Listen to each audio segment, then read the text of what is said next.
This committee will come to order. We welcome our nominees, their families, and our guests in attendance. We're glad to have everyone here watching as well. I want to remind those present that this committee expects decorum. We have a zero tolerance policy for interruptions. So if you choose to disrupt this hearing, you'll be arrested immediately and barred from the committee for 1 year. You cannot communicate with people on the dais or any of our nominees here. Before the ranking member and I make our opening remarks, we have a few members who would like to make some introductions. We have Jared Novelli, the nominee for the ambassador to New Zealand, and Senator Schmidt. Is Senator Schmidt here? I don't see him yet. Frank Garcia, the nominee Assistant Secretary of State for the Bureau of African Affairs, Congressman Crawford. Great. Congressman, we're going to go ahead and start with you then. Thank you, Mr. Chairman. I appreciate the opportunity to introduce to the committee Mr. Frank Garcia, President Trump's nominee for the Assistant Secretary of State for the Bureau of African Affairs. I've had the pleasure of working with Mr. Garcia over the last 5 years as he served in various senior staff positions on the House Permanent Select Committee on Intelligence. He currently serves as one of my trusted senior advisors and has been integral in the House Intelligence Committee's efforts. Mr. Garcia has committed himself to a life of service to his nation and a 28-year veteran of the United States Navy, where he came into service shortly after the fall of Iran. His service included time on a U.S. Navy ship escorting tankers through the Strait of Hormuz. He served in Desert Shield and Storm operations in the Gulf of Sidra. Mr. Garcia served as a Tomahawk land attack missile planner during Operation Deliberate Force, aiding in ending the Bosnian genocide and establishing the Dayton Accords. He later went on to serve as Chief of Staff of the National Reconnaissance Office. And for over a decade, Mr. Garcia has built an extensive expertise on African regional dynamics through extensive travel, congressional oversight, and high-level engagements. In this capacity, he helped develop policy approaches addressing the most consequential issues facing African nations and U.S. national security, translating complex regional dynamics and intelligence insights into actionable oversight priorities. Lastly, I would be remiss not to mention that Mr. Garcia's daughter is currently downrange supporting Operation Epic Fury. She serves as the commanding officer of a Virginia National Guard engineering company. We would be grateful for your prayers for her safety and the safety of all our brave men and women supporting this critical operation and their service to our nation. If confirmed, the Hipsey family will be sad to see him go, but we couldn't be any prouder than I am and more confident that he will serve in this role with honor and integrity. Mr. Chairman, I am confident your committee will give him a proper review, and given his extensive and honorable public service, and I can't recommend him highly enough. With that, it's my pleasure to introduce to the committee Mr. Frank Garcia. Great. Thank you very much, Congressman. Thank you. You are welcome to stay through the entire committee if you would like. But I would also not be offended if you said, I've got other things I've got to do today as well, so you're welcome to. Respectfully, Mr. Chairman, I have got other things I've got to do, and I appreciate your latitude. Thank you so much. Not at all. No, I think Senator Haggerty is on his way for Mr. Edgar here, but I'm going to go ahead and start with my remarks, and then when Senator Haggerty gets here, we'll let him do his introduction. First, I want to thank each of you for your willingness to serve our nation. I very much appreciate the demands placed on ambassadors and senior officials are significant, and the sacrifices made by their families are real. We are grateful for that commitment. Each of you would assume a post that sits at a critical intersection of American foreign policy. Mr. Lipton, the ambassador to the Philippines is one of the most consequential diplomatic assignments in the Indo-Pacific. The Philippines is our oldest treaty ally in the region. This year represents the 75th anniversary of our mutual defense treaty, which has helped anchor stability in the region. In recent years, that relationship has undergone a historic transformation. Enhanced defense cooperation, expanded access to strategic sites and joint maritime patrols, and a growing interoperability are now a central pillar of our mutual deterrence in the West Philippine Sea. However, Communist China continues its illegal, coercive, aggressive, and deceptive activities within the Philippines, especially within their exclusive economic zone. I see my colleague Eric Schmidt has arrived, so I'm going to stop there for the moment. And Mr. Lipton, I'm going to get back to talk about the Philippines because this is something I care a lot about. But because I know Mr. Schmidt has got a lot of stuff to do, I am going to allow him to do his introduction. If Eric, would you like to go ahead? Yeah, thank you, Mr. Chairman and Ranking Member and other members of the committee. Thank you for the opportunity to appear here before you to speak on behalf of my friend and fellow Missourian, Mr. Jared Novelli. Mr. Novelli, he's being considered for the ambassadorship to New Zealand for the United States of America. He is a native of St. Louis. Mr. Novelli is a proud graduate of St. Louis University, also holds a master's degree from the University of Technology, Sydney. Throughout his career, Mr. Novelli has succeeded in business both domestically and internationally. Through his experience, Mr. Novelli has developed strong personal and economic relationships across both the business and government sectors, including throughout the Pacific region. His ties have also given him a deep understanding of the economic and political landscape of Oceania. Because of his experience in Australia, Mr. Novelli will navigate the diplomatic environment with a strong appreciation for the relationship between Australia and New Zealand and for how that relationship intersects with ongoing cooperation in our interest in that region. New Zealand is located in a vital strategic region of the South Pacific that has become increasingly vital to U.S. national security interests. As Communist China seeks to assert itself as the dominant power in the Indo-Pacific, our engagements with allies and partners must remain seamless and strong to preserve a free and open Indo-Pacific. As a Five Eyes intelligence partner, New Zealand shares a special relationship with the United States based on common values, mutual trust, and a shared understanding of our adversarial threats. The position of U.S. Ambassador to New Zealand carries enormous responsibility to safeguard, strengthen, and advance America's relationship with this important partner while shaping cooperation in ways that reinforce our broader regional posture. I can think of no one better suited for this role than Mr. Novelli. As a businessman, he brings a clear-eyed focus on achieving results that will strengthen our relationship with New Zealand while advancing America's national security objectives. As ambassador, Mr. Novelli will continue working to solidify a trade relationship with New Zealand that advances American interests. American businesses and entrepreneurs will have a strong advocate in Wellington in Mr. Novelli. On a more personal note, I've known Jared for 20 years. He's a very good friend. He's a good man. He's loyal. He is smart, and he loves our great country. I'm proud to have recommended Mr. Novelli for this post to President Trump and honored to introduce him before this august committee. Thank you, Mr. Chairman. Well, thank you very much, Senator Schmidt. And you are welcome to stay for our hearing, but I also know that you've got other pressing things, so if you need to depart, we understand that as well. Thank you, Mr. Chairman.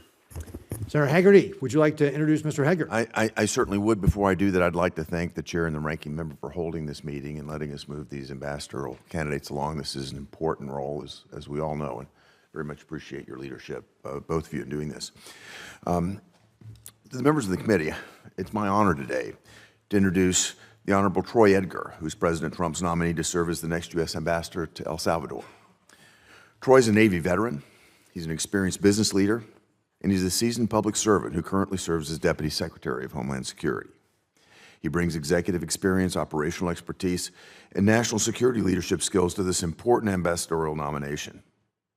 Troy began his career in the United States Navy. Then he built a distinguished record in the private sector, first at PricewaterhouseCoopers and later at Boeing, where he served as Chief Financial Officer of a division focused on military aircraft logistics. Troy then founded Global Conductor, advising Fortune 500 firms in aerospace, defense, and technology on large-scale transformation, integration, and modernization efforts. He later served as mayor of Los Alamitos, California, demonstrating practical and results-oriented leadership. During President Trump's first term, he was confirmed by the Senate as the Department of Homeland Security's Chief Financial Officer. In that role, he oversaw DHS financial policy and systems modernization for a nearly $90 billion budget that supported border security, immigration enforcement, and Homeland Security missions. He now serves as Deputy Secretary of Homeland Security, effectively the department's Chief Operating Officer, helping translate policy priorities into clear operational results. What uniquely qualifies Troy for this post is his direct experience with the core issues shaping the U.S.-El Salvador relationship, including border security, migration management, and transnational criminal organizations. Diplomacy depends on execution, trust, and credibility. An ambassador must build durable relationships and must translate shared interest into concrete results. As former U.S. Ambassador to Japan, I understand the trust and judgment this type of role requires. Troy has spent his career earning that trust. El Salvador, under President Bukele's leadership, has become a critical partner in combating transnational crime and addressing illegal immigration. This is a pivotal opportunity now to deepen our cooperation, to strengthen regional stability, and to advance American security interests. Troy Edgar is a proven executive, twice Senate-confirmed national security leader, and a committed public servant. I'm confident he'll faithfully represent the United States and strengthen our partnership with El Salvador. Mr. Chairman, for that reason, I strongly encourage my colleagues to support Mr. Edgar's nomination. Thank you. Thank you, Senator Hagerty. Now I will resume my remarks, picking up with the Philippines and Communist China's illegal, coercive, aggressive, and deceptive activities within the Philippines exclusive economic zone. Both the ranking member and I had an opportunity to witness that directly last year in a trip to the Philippines. And again, this is something where Beijing's dangerous maneuvers, water cannon incidents, and intimidation campaigns are part of a sustained pressure strategy to intimidate the Philippines to giving up their exclusive economic zone. The next ambassador must therefore do more than just maintain the status quo. This role requires strengthening deterrence, deepening defense coordination, and enhancing resilience. It also requires expanding our economic relationship beyond traditional trade flows. This includes prioritizing high-tech sectors and supply chain security, boosting U.S. investment in semiconductors and infrastructure, and advancing cooperation in critical minerals. I look forward to hearing your remarks, Mr. Lipton. Mr. Novelli, New Zealand is both a trusted friend and an increasingly important strategic actor in the Indo-Pacific.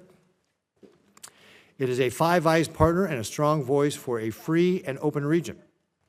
Wellington has taken meaningful steps to increase defense spending, modernize its military capabilities, and engage more deeply in regional security efforts. However, the strategic environment is changing rapidly. Communist China has expanded its diplomatic, economic, and military footprint in the South Pacific. Recent Chinese maritime exercises near Australia and New Zealand underscore the reality that the South Pacific is no longer insulated from Beijing's aggressive reach.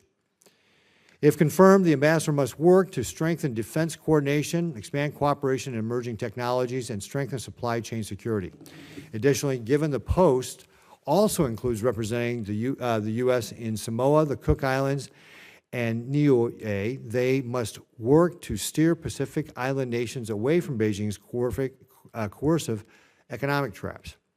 And this in particular means being present to show them that we are present in the region, Mr. Novelli. So I think you've got a very important role with the Pacific Island nations. Ms. Roberts, Slovenia is a NATO ally that plays an important role in Europe's security, particularly in the Western Balkans. It contributes to peacekeeping missions and supports European unity at a time when Russia's aggression has reshaped the security landscape. But alliance credibility depends on burden sharing. Slovenia has historically fallen short of NATO's defense spending benchmarks. While Slovenia has just recently hit the 2% target agreed to back in 2014, it remains well below the alliance's newly agreed to 5% mark. If confirmed, our ambassador must make clear our expectation that all NATO allies must step up, particularly as the threats to European security intensifies. Deputy Secretary Edgar, our ambassador to El Salvador, will need to take up a post central to the U.S. Homeland Security. El Salvador remains a source and transit point for illegal immigration and transnational criminal activity. Gangs like MS-13 have trafficked violence, drugs, and human smuggling networks that reach into the United States.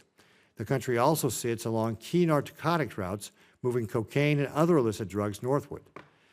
Intelligence sharing, extraditions, and dismantling gang infrastructure are all areas of cooperation critical to disrupting those pipelines before they reach our border. At the same time, Communist China continues to expand its tentacles into El Salvador. It has invested heavily in construction projects while increasing its exports, especially in the automotive sector. Our next ambassador in San Salvador must ensure that Beijing's malign influence is held in check. Finally, Mr. Garcia, Our next ambassador, our next Assistant Secretary for African Affairs will step into this role at a decisive moment. Conflict across the continent is deepening, and in some cases becoming structurally entrenched. As the civil war in Sudan enters its third year, the two warring factions remain locked in a deadly civil war. Mediation efforts have so far failed to get the Sudanese Armed Forces, the SAF, and Rapid Support Forces, RSF, to halt their violence. All the while, hundreds of thousands of civilians have been killed and millions have been displaced in what's become the worst humanitarian crisis in the world. In Central Africa, President Trump deserves immense credit for brokering the Washington Accords to achieve peace between Rwanda and the DRC.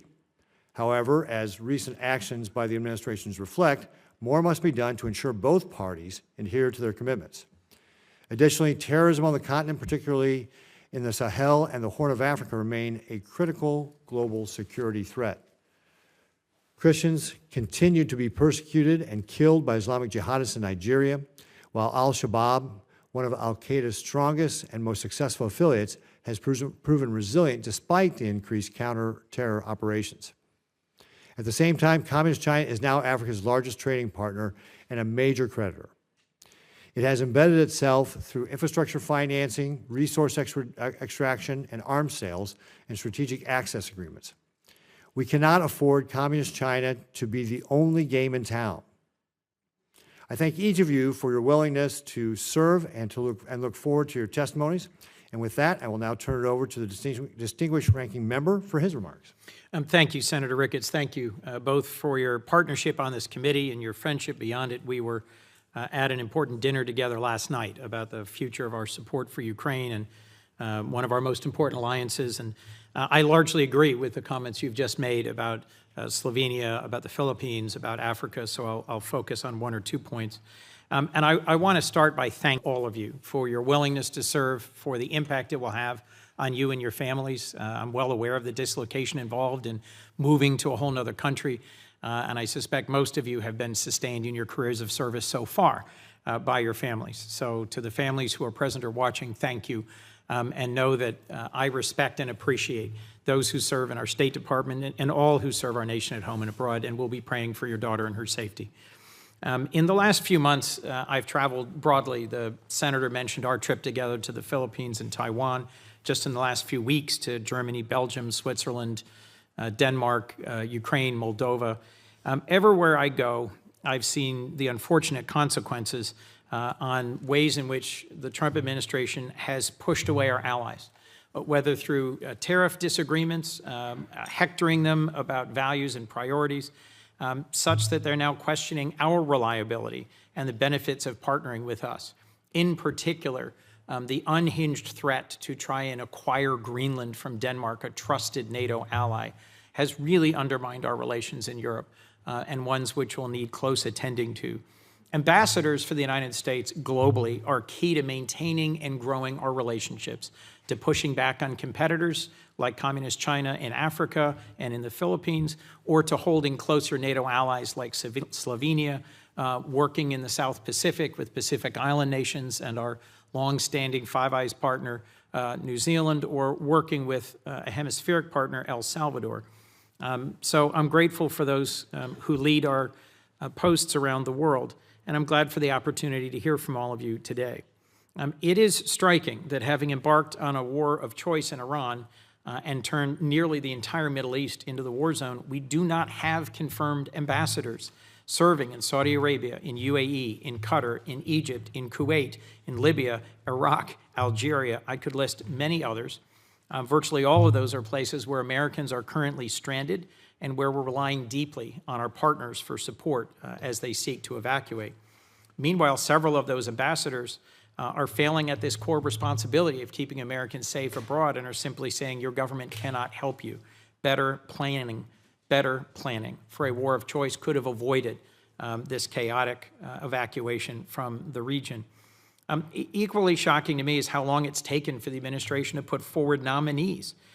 I think the administration is trying to conduct diplomacy without diplomats and to instead use special envoys. I was quite struck that there were dozens of career ambassadors, for example, in the Philippines, but broadly across Africa, confirmed career ambassadors abruptly recalled and virtually no one nominated in their place. We have more vacancies in Africa than anywhere else, and lacking confirmed ambassadors, as you all know, means that you don't get access at the same level to another government. A charge d'affaires is just not respected and treated the same way, both internally and externally. And I frankly think that this turmoil abroad and the distance from our allies and partners matches a lot of what's happening at home. I am particularly concerned about the trajectory of immigration enforcement within the United States.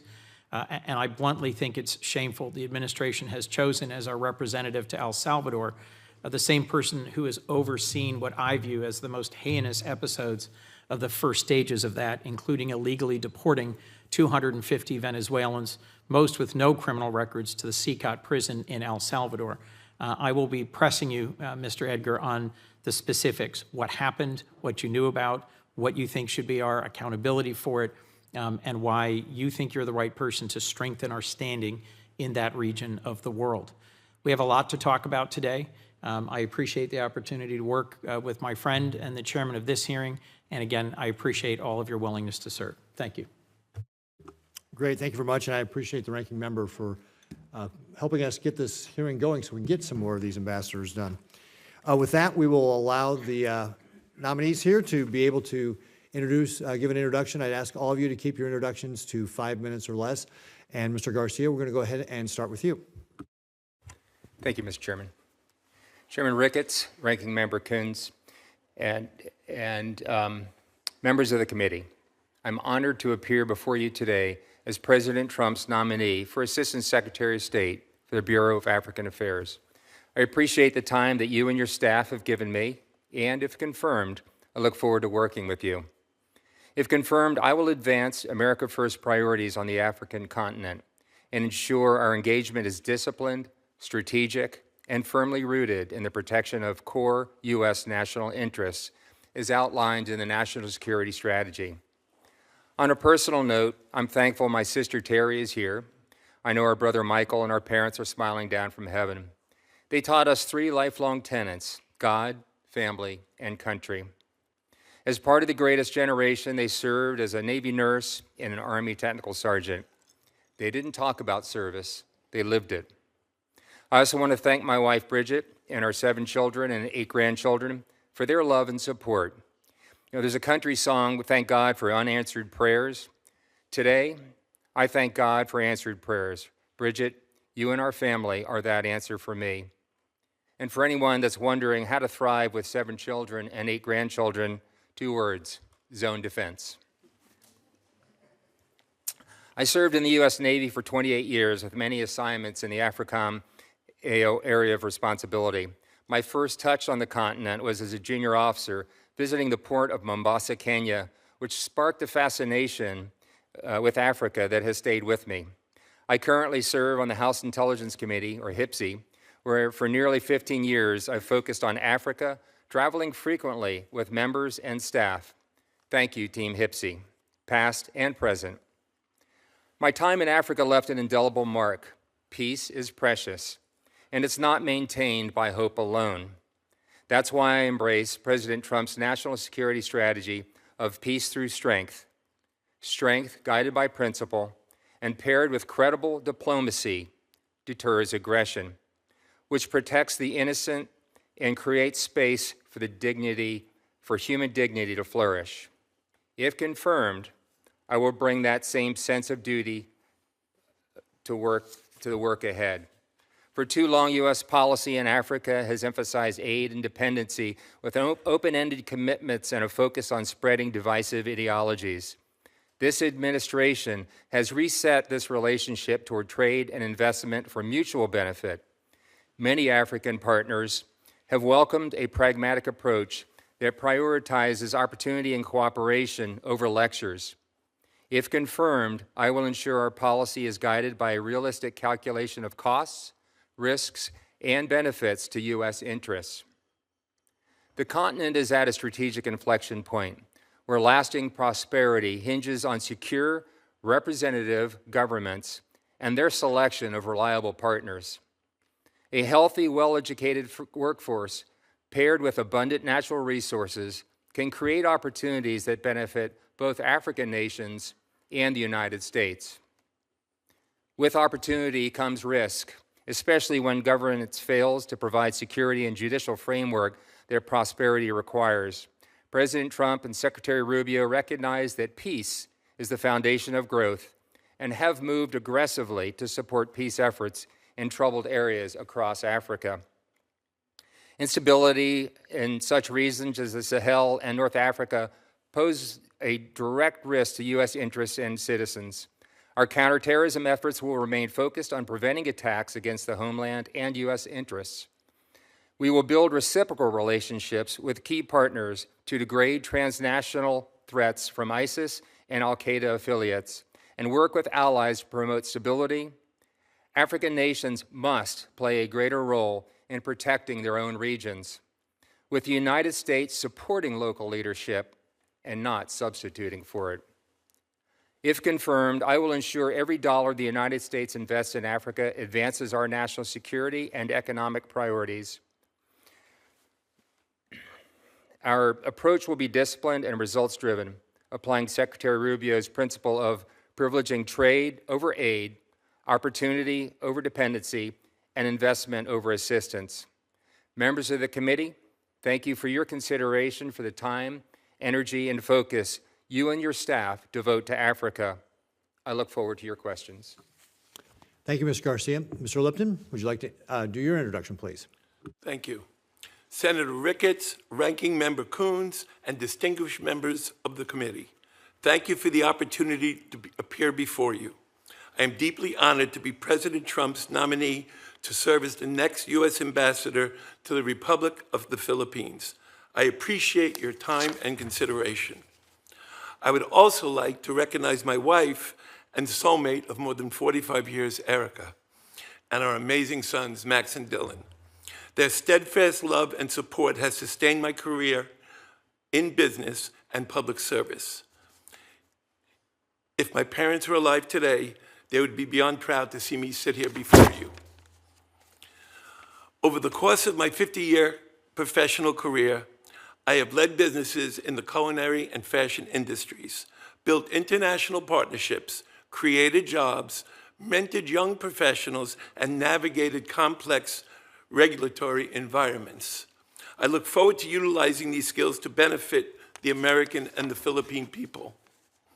I developed a lasting respect for the Philippines during my early visits manufacturing clothing there. I was deeply impressed by the Philippines' people's energy, resilience, and strong sense of family and community. Community and coalitions have defined my personal life and my public service. While my career began in the private sector, over the past year I had an incredible opportunity in Washington to participate in this administration's humanitarian and diplomatic processes. As a member of the Holocaust Board and guided by my faith, I have worked to preserve memories, define human dignity, and confront hatred. At the State Department, as interim permanent representative and chief of staff of the UN mission to the Organization of American States, I have worked to advance American interest through principled engagement and interagency collaboration. I also had the opportunity to build relationships with diplomats from across the Western Hemisphere, reinforcing my belief that strong alliances are sustained through consistent engagement and institutional trust. If confirmed, I will carry forward that spirit of engagement and trust to Embassy Manila, relying on the expertise of our embassy staff, our colleagues at the Department of War, ASEAN representatives, and allies and partners across the Indo-Pacific. My goal would be to deepen U.S.-Philippine security cooperation, strengthen supply chains, advance the Luzon Economic Corridor, and our energy initiatives, as well as promote fair and reciprocal trade.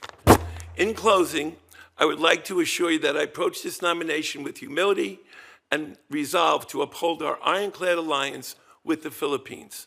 particularly the Mutual Defense Treaty, as well as advance the safety, strength, and prosperity of the United States at a time of great consequence in the Western Pacific. Thank you again for your time and consideration. I look forward to your questions. Mr. Chairman, may I respectfully ask, obviously the people before us, should they be confirmed, are going to do seriously important work for our nation, but they cannot be successful without their families. When the individuals call out their families, I'm hoping maybe the families can identify themselves, because I know factually about Mr. Lipton that he married somebody way better than him.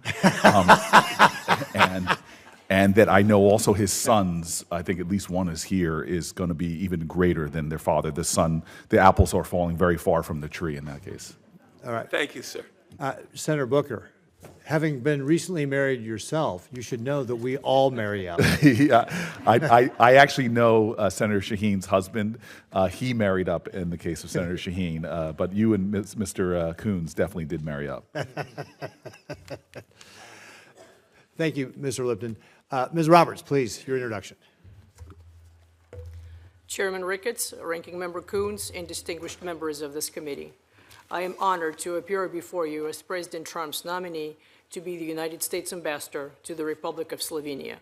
I'm truly grateful to the President and Secretary Rubio for placing their confidence in me to fulfill the important duties and responsibilities of this position. I want to thank everybody who supported me during my 2-decade career at the U.S. Department of State, which has led to this appointment. My parents, my sister, my in-laws in Buffalo, New York, and most of all, my spouse and daughter. I also want to thank my colleagues in the Office of the Chief of Protocol who have worked diligently with me to promote U.S. interest for the last 2 decades. Without this people, I would not have the opportunity to be before you today. I was born in the Soviet Union, but I spent most of my adult life in the United States, thanks to President Reagan in his efforts to end the Cold War. At the age of 15, I first came to the United States as an exchange student, subsequently graduating from both high school and university in America. These experiences instilled in me a strong belief in the American dream and the critical importance of the United States in the world, sentiments that have inspired my work at the U.S. Department and have prepared me for the duties for which I've been nominated as the U.S. Ambassador to the Republic of Slovenia. Through my work in the Office of the Chief of Protocol, I have learned the art of diplomacy by organizing hundreds of high-level diplomatic meetings for 6 different presidential administrations. Having served for a full year as the acting chief, I also know how to run a complex and large unit within the State Department, and I'm fully confident in my abilities to fulfill the duties and responsibilities of representing the United States abroad and to efficiently manage an embassy. It would also be a great honor to fulfill these duties in the Republic of Slovenia, which is an important friend and ally to the United States. Slovenia and the United States share a close relationship rooted in a shared interest, democratic values, economic ties, and a long-standing defense cooperation as NATO allies. If confirmed, I will work to ensure that Slovenia meets NATO defense spending and capability commitments, as well as continues to fulfill its critical role in the deterrence and defense of the Euro-Atlantic region. I will also prioritize the safety and well-being of U.S. citizens, will advocate for American economic security, balanced trade, and fair treatment for U.S. businesses. Additionally, I will continue to push for greater economic cooperation and trade between our countries. It would be an honor to serve as the U.S. Ambassador to the Republic of Slovenia. Thank you for your time and consideration. I look forward to your questions. Great. Thank you, Ms. Roberts. Deputy Secretary Edgar, your introduction, please. Great. Good morning, Chairman Ricketts, Ranking Member Coons, and distinguished members of the committee. Thank you for the opportunity to appear before you today. I'm deeply honored by the President's nomination to serve as the U.S. Ambassador for the Republic of El Salvador. I want to introduce and thank my wife, Betty, for being here today. Thank you, love. I'm grateful to my family for their steadfast support and to the people I've had the privilege to serve alongside throughout my career. Representing the United States abroad is among the highest responsibilities our nation could bestow, and I approach this nomination with humility, seriousness of purpose, and respect for the statutory mandated role of this committee. El Salvador is one of the most important partners in the Western Hemisphere. Our nations are bound by geography, shared security interests, and enduring ties, including a vibrant Salvadoran American community that strengthens our country every day. The bilateral relationship sits at the intersection of the critical U.S. priorities, including migration management, counter-narcotics cooperation, economic growth, democratic governance, regional stability.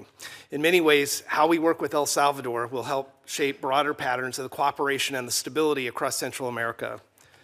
If confirmed, my mandate will be clear: to faithfully represent the President and the United States, to advance American national security and economic interests, and to strengthen the cooperation with the government and the people of El Salvador in the ways that produce tangible results for both nations. Effective diplomacy requires resolve and respect in equal measure. If confirmed, I will engage directly and candidly with the Salvadorian leadership, including President Bukele, to deepen cooperation against transnational criminal organizations, to expand economic opportunity, and reinforce the importance of strong institutions, rule of law, and accountable governance. Throughout my career, including my time as the Deputy Secretary of Homeland Security, I have focused on institutional integrity, operational discipline, and supporting the professionals that were entrusted with executing our nation's policies. If confirmed, my full attention will be devoted to leading our mission in San Salvador with professionalism, clarity of purpose, and full accountability to this committee and the American people. I welcome your guidance and oversight, and I look forward to your questions. Thank you. Thank you, Deputy Secretary. And last but not least, Mr. Novelli. Thank you, Chairman, Ranking Member, and distinguished members of this committee for the opportunity to appear before you today. It is an honor to be nominated as United States Ambassador to New Zealand, the independent state of Samoa, the Cook Islands, and Niue.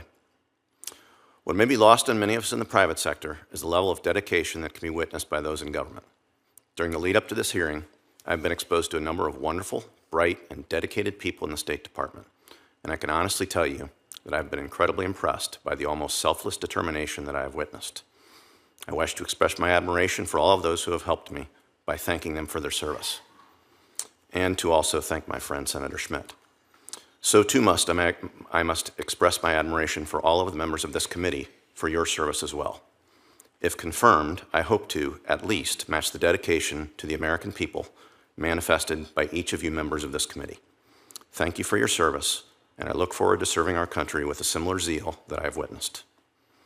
If confirmed as ambassador, I will work tirelessly to advance President Trump and Senator Rubio's foreign policies.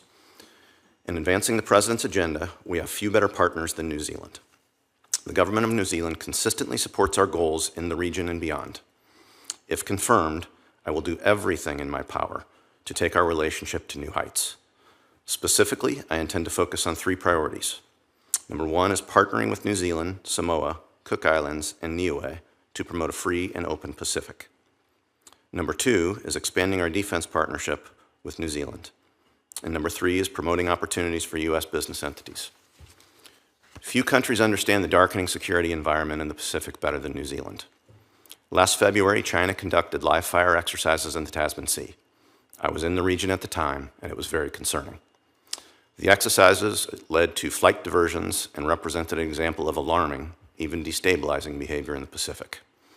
If confirmed, I would prioritize expanding our defense partnership with New Zealand. I know the crucial role our embassies and consulates play in ensuring a fair playing field for U.S. entities, whether it be through tearing down trade barriers or opening new markets. All businesses will have a friend in the ambassador's office if I am confirmed. In Samoa, in recent years, the government in Apia has adopted a prudent approach to managing relations with the West and China, taking on foreign debt with caution. If confirmed, I would encourage the government in Samoa to continue this approach and ensure it is never pressured into a deal that would compromise its sovereignty. In the Cook Islands, establishment of a formal diplomatic relations in 2023 enabled us to take our long-standing relationship to the next level. If confirmed, I would expand our collaboration with local authorities to promote the responsible development of seabed mineral resources. The Cook Islands EEZ contains possibly the largest cobalt deposits in the world, a key component in batteries and high-strength alloys. A strong partnership with the Cook Islands means a strong supply chain of critical minerals, and this is good for all parties. In Niue, I would likewise focus on strengthening our bilateral relationship. We have, and under my watch will continue, closely engage with Niue on economic, cultural, and other programs. I hope to continue to grow this relationship. Thank you for considering my nomination, and I look forward to your questions. Great. Well, hey, thank you again to all of our nominees, and you all did a wonderful job of staying under the 5 minutes. I'm so impressed. Good job. Well, now we're going to enter into a round of 5-minute questions. I will begin, and then I'll turn it over to the ranking member next. I'm going to begin talking about China, Communist China. They're increasingly escalating their illegal, coercive, aggressive, and deceptive practices throughout the West Philippine Sea. Chinese state-directed maritime actors regularly ram, shadow, block, encircle, fire water cannons at, and use military-grade lasers against Philippine civilian ships and military vessels. Chinese Coast Guard sailors have brutally attacked Filipino sailors with knives and other weapons. In February 2026, the Philippine Navy reported record-high swarms of Chinese maritime militia vessels and the use of aggressive tactics to prevent the Philippines from establishing a presence in its own exclusive economic zone, or EEZ. The ranking member and I witnessed this coercion firsthand when we flew over the West Philippine Sea in a P-8 during our CODEL to the Philippines last year. The Chinese military illegally challenged our flight in an effort to drive us and the Filipinos out of the EEZ. In response, the Philippines has adopted a strategy of assertive transparency to expose Communist China's bad actions to the world in real time. However, Manila faces significant pushback from Beijing's propaganda and disinformation machinery, which is often able to publish false accounts of maritime incidents before the Philippines can. Mr. Lipton, if confirmed, how will you support the Philippines' assertive transparency strategy to expose Communist Chinese aggression in real time? Senator, thank you very much for that question. First and foremost, I support the ironclad alliance with the Philippines. I am aware that the Philippine strategy, of that Philippine strategy, and I will work with Washington to determine the embassy's responses. Great. What steps will you take to ensure the U.S.-Philippines alliance restores deterrence against Communist China's ICAD activities generally? In general, you know, China is the bully in the room. My goal would be to confront China's unlawful expansion and aggressive behavior. I will continue to support U.S. competition with China. We must compete with China from a position of strength. The Philippines have been targeted by a surge of state-sponsored cyber attacks aimed at critical infrastructure and a sophisticated cognitive warfare campaign involving AI-enabled deepfakes. These campaigns are designed to fracture the U.S.-Philippines alliance and undermine public trust in defense officials by spreading manufactured narratives of a proxy war. The Armed Forces of the Philippines, the AFP, recently identified these digital intrusions as a primary threat to national stability ahead of the 2028 elections. The recent U.S.-Philippines bilateral strategic dialogue prioritized efforts to modernize the Philippines' cyber defenses. Mr. Lipton, if confirmed as ambassador, how will you leverage the U.S. technical expertise to help Manila detect AI-driven disinformation and purge malware from critical Philippines infrastructure, including grids, banks, and ports? Senator, thank you very much for that question. You know, like I said, we have an ironclad alliance with the Philippines on cyber and information matters. I would work with the State Department, Department of War, and I would discuss the options with them. The Philippines is facing an energy security crisis as its energy demand is expected to quadruple by 2050. Following the July 2024 activation of the 123 Agreement for Civilian Nuclear Cooperation, the U.S. has recently funded a $2.7 million feasibility study for small modular reactors, or SMRs, and established a control room simulator within the Luzon Economic Corridor. Additionally, there are growing opportunities for U.S. LNG and ethanol exports as Manila seeks to diversify its energy mix and meet higher biofuels mandates. Mr. Lipton, how will you use the newly established Luzon Economic Corridor and the February 2026 bilateral strategic dialogue commitments to prioritize U.S. nuclear technology, LNG infrastructure, and agricultural exports as the preferred choice for the Philippines' energy independence? Senator, thank you very much for that question. I understand electricity costs are high and oil is hard to come by. I believe nuclear energy, it has a lot of potential in the Philippines. If confirmed, I'd look to American energy suppliers to partner with the Philippines. Yeah, this is going to be particularly important to make sure that, again, as we look to do economic development with the Philippines, we're also helping them with their energy needs to be able to support those new industries we're bringing there. So thank you, Mr. Lipton. With that, I will turn it over to the ranking member. And I will defer to the ranking member of the full committee. Very good. Senator Shaheen. Thank you very much, Mr. Chairman, and Senator Coons, and to all of my colleagues on the committee who are going to allow me to go before you. I appreciate that. And I want to congratulate all of our nominees and your families and supporters who are here this morning. Thank you for your willingness to serve the country. Mr. Edgar, I want to begin with you because in your opening statement, you talked about being committed to accountability to this committee and to the American people. And yet, during your tenure as Deputy Secretary at the Department of Homeland Security, the department planned to build an ICE detention facility in Merrimack, New Hampshire. The plans were put forward without any engagement from the local community or input, or from the state, for that matter. I know you're a former mayor. Don't you think it's important, as you're talking about accountability to the American people, to ensure that there is some opportunity for local communities to engage when the federal government is coming in to put a major facility in that community? Yeah, thank you, Senator, for the question. So yeah, you're right. I was a previous mayor for 12 years in a small city that lived next to a base that had a lot of stuff happening on the base that we kind of had happen to us. So I do agree to have the accountability and have interactions with local and county and state folks when you're getting ready to do stuff. You know, I'm not familiar specifically with that activity that was going on there that you mentioned, but within the One Big Beautiful Bill, there's an amount of money that's out there that they're using to do the ICE 38 warehouse. billion. Yeah, so, you know, going through that process, I think, you know, and the one thing I would say, just buying buildings is part of DHS's normal operation, not just within immigration, but, you know, there's 23 other components.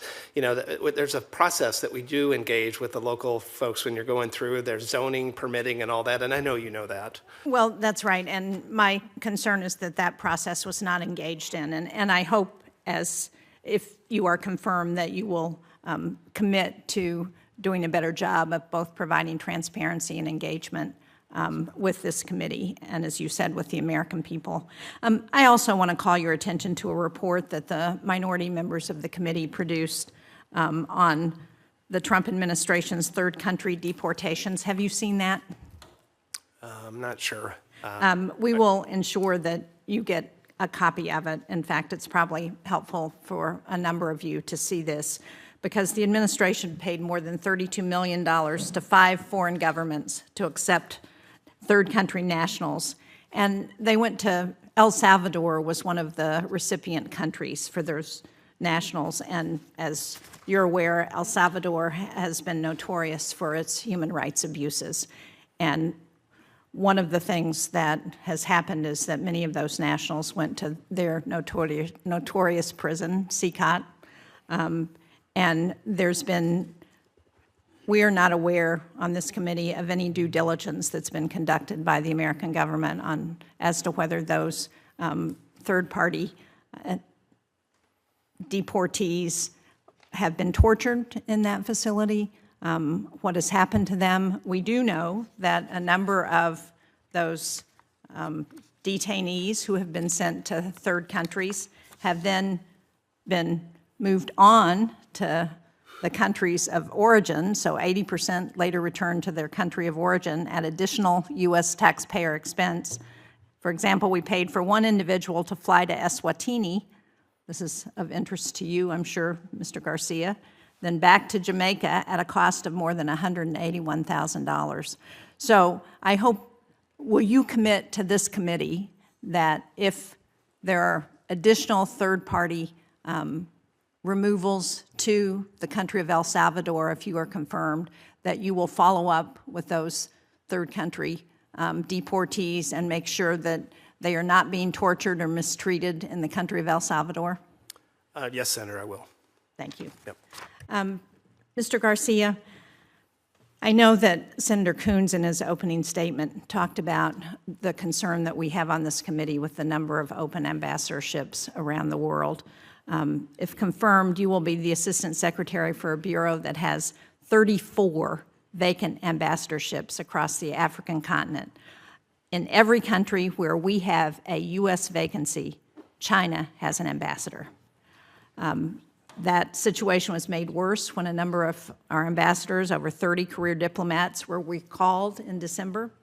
So can you talk about the challenges of being able to do your job when you don't have diplomats on the ground who can execute America's foreign policy? And since this president took office, he has nominated only 2 ambassadors for Africa posts. So how do you plan to turn that around?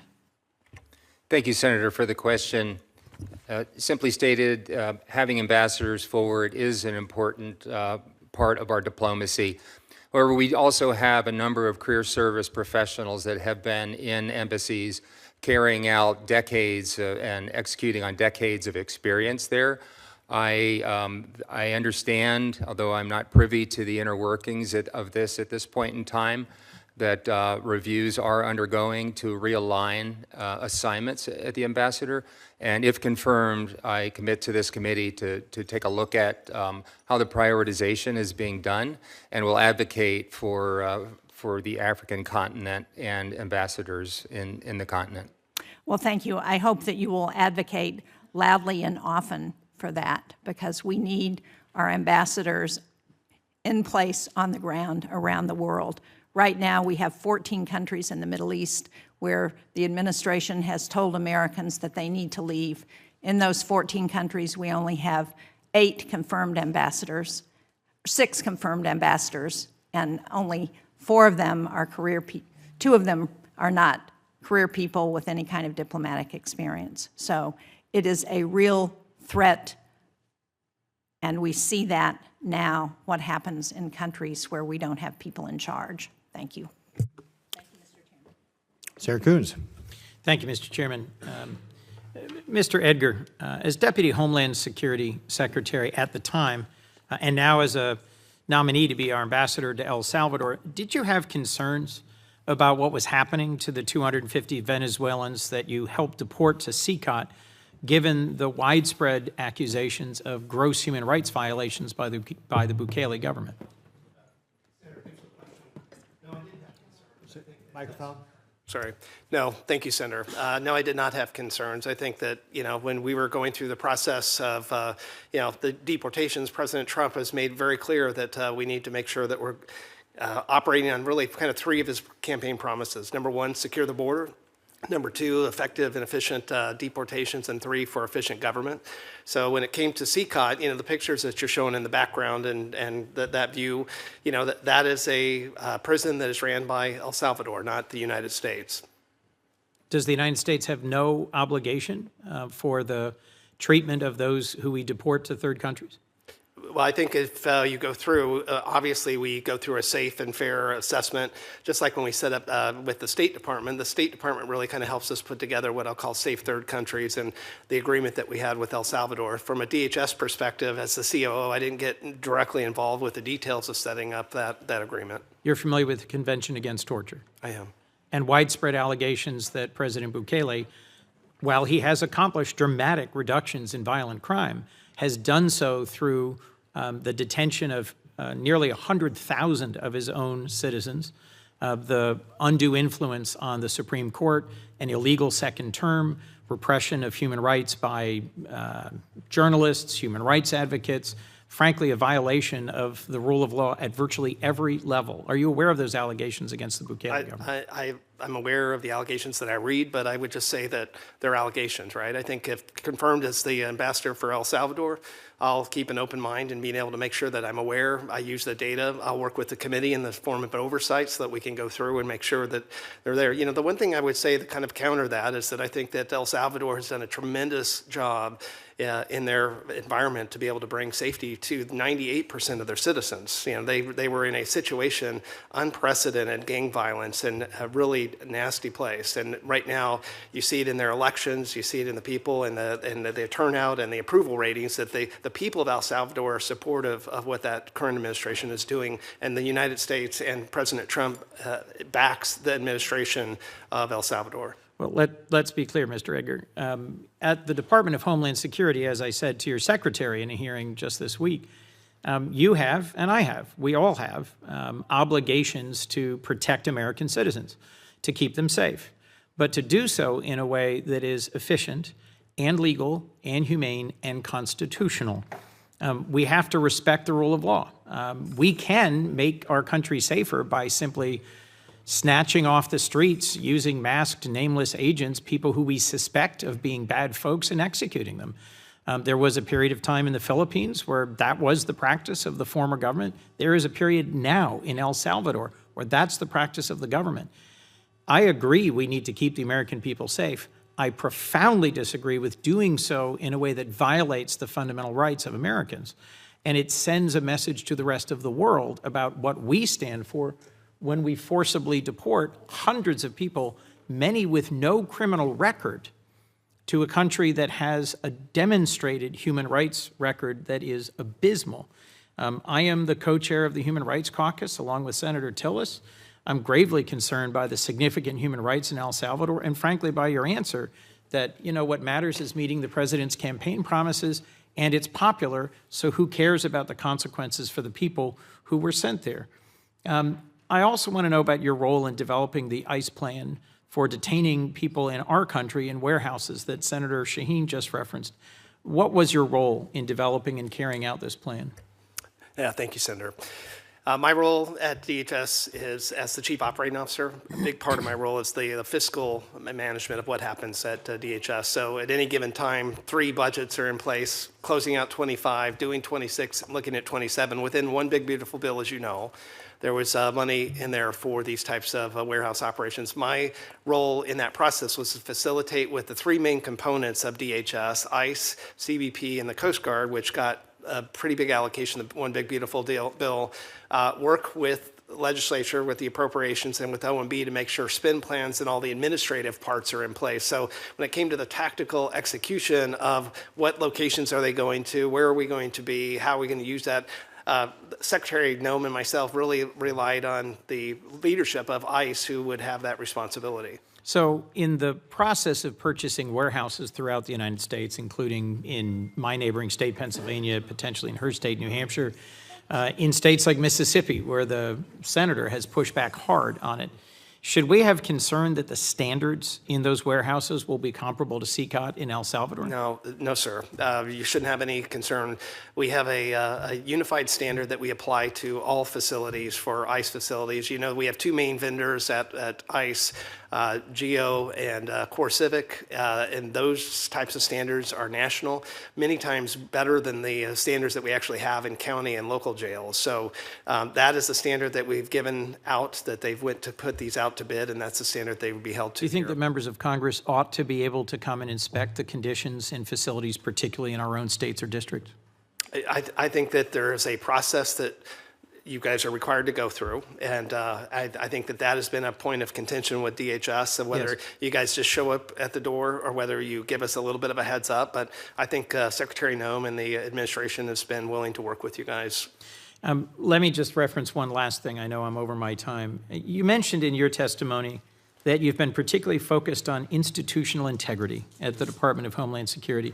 The Inspector General for DHS recently sent a letter to Congress detailing how DHS has, and this is a quote, systematically obstructed its work to conduct independent oversight for several months. Many of the IG's requests and a lot of this allegation of systemic obstruction occurred while you were serving as number 2 in charge of operations. What's your response to these allegations, sir? My response to that is I had a great relationship with the Inspector General. He came in under Trump 1. Going through the process, I think from I guess just my personal perspective is the bigger picture. At any given time, there's probably 700 to 800 open IG assessments going on at any time at DHS. So there's no doubt that the one that has been highlighted is the one that has got contention, but I would not over-amplify or magnify the issue of one or two of the things that, that was caught up in an article as being the way that it is. There's oversight within Homeland Security, so I'm sure that there'll be committee meetings on evaluating that. And, you know, and I think, you know, I think I would just be careful to not make a determination by what you see in the press. What do you think the IG meant by systematically obstructed if this is someone you've worked well with and have a constructive relationship with? Well, I think there's a lot of different things that were going on at DHS as we kind of came in. You know, it's a large organization, first of all, 23 components, $105 billion budget. Second thing is that at the very beginning, there was a bunch of stuff going on with Doge, as you remember, where kind of, and my job in that was a little bit kind of counter, is I realized by being the CFO how important it was to make sure that we maintained the work that had to be done by the authorities given by Congress in the money. And so we had to be careful that we weren't cutting so much that we were kind of getting out and having a problem. And so the systematic part of the IG is that he's going through, you know, he was going through a process of really trying to navigate system access for stuff and a lot of confusion that was happening in the very beginning. But I think in the long run, Secretary Noem and her front office have done a good job to start to work and get that back on track. Thank you for your answers. I'm going to let my colleagues question, but I have to say I'm really troubled by your responses to my questions about CCOT and about your views of the government of El Salvador. Thank you, Mr. Chairman. Thank you. Senator Cruz. Thank you, Mr. Chairman. Welcome, everyone. Let me first of all say it's good to see my friend Lee Lipton. Congratulations on your nomination. You're going to make a terrific ambassador. Thank you for serving. Mr. Garcia, let me turn to you. It's good to see you again. Congratulations on your nomination as well. When you and I met previously, we discussed the growing strategic importance of Africa to U.S. national security. As I've said repeatedly on this committee, Africa sits on the front lines of strategic competition with China in the 21st century. China represents the most significant long-term strategic challenge facing the United States. And the United States should confront China region by region, especially in Africa. But to compete effectively, we first have to recognize where our own approach has previously fallen short. U.S. policy has treated Africa as if it were borderless, a single undifferentiated space. That approach does not reflect reality. Africa is a continent of sovereign states, each with its own interests, priorities, and strategic value. We should be engaging African partners the same way we engage partners anywhere else in the world, country by country, interest by interest, partnership by partnership. That's how we counter Chinese influence and advance American interest on the continent. Can you explain, Mr. Garcia, in concrete terms, why Africa matters to U.S. national security and to our economic interests today? Thank you, Senator, for the question. Africa is a continent that is rich, not just with amazing human capital, but also is endowed with incredible natural resources, as well as a people that, when they work with us together, we form a really strong team together. I've been blessed with the opportunity to travel to Africa for the better part of 15 years, and in my time there, the locations that I have been to where there have been joint industrial enterprises together with African nations, it's an incredibly different Africa than perhaps a neighboring state. In my opening statement, I think I summarize Africa as at a great inflection point for the benefit of Africa and the United States interests. And if confirmed, I look forward to working with African nations on industrial and rare earth minerals, on energy, and the fundamentals of building a greater America with Africa partners. Now, if you're confirmed, how will you ensure that our Africa policy aligns with the broader U.S. efforts to compete with China globally? Thank you, Senator, for the question. The President's national security strategy has been very clear in terms of, this is a continent in transition from aid to trade. And I think that's a fundamental starting point with the relationship. And if confirmed, I would ensure that our industries, the health enterprises in the United States, the innovation that we can bring to the continent is unleashed with our partners that choose to do business with us. Thank you. Let me turn to another topic. I'm deeply alarmed that the United Kingdom is prepared to transfer the Chagos Archipelago to Mauritius, a decision that would jeopardize U.S. national security by exposing military operations to China and potentially restricting military access to Diego Garcia. Diego Garcia sits at the center of the Indian Ocean and has been one of America's most important power projection platforms for decades, enabling operations across the Middle East, Africa, and the Indo-Pacific. Uninterrupted access to forward basing is foundational to protecting Americans, maintaining a capable deterrence, and defeating our adversaries in times of conflict. Limiting U.S. operational freedom or creating opportunities for Chinese influence over a critical facility would hand our adversaries a strategic advantage. This deal is dangerous to U.S. interests. President Trump is absolutely right to be furious with the UK's decision. The UK is taking a serious gamble with the special relationship by putting one of our most vital shared military assets at risk. Do you agree that unfettered U.S. access to Diego Garcia is a vital national security interest of the United States? Yes, Senator, I do. Describe the consequences for U.S. national interest if the UK moves forward with the Chagos Islands agreement with Mauritius. Senator, this is, I have not done a deep dive on this issue. I speak from past experience, having spent time in Diego Garcia, having spent a significant amount of time operating in the North Arabian Sea and the Arabian Gulf. The support that came forward from Diego Garcia was invaluable. We could not have done and supported and projected U.S. strength and U.S. power without Diego Garcia. If confirmed, I commit to working with the committee to look at the issues with regard to our agreements, long-term agreements with the UK to share basing opportunities there. Thank you. Sure. Senator Murphy. Thank you very much, Mr. Chairman. Mr. Edgar, I'm just stunned by the Department of Homeland Security's blatant violation of the law with respect to member access to facilities.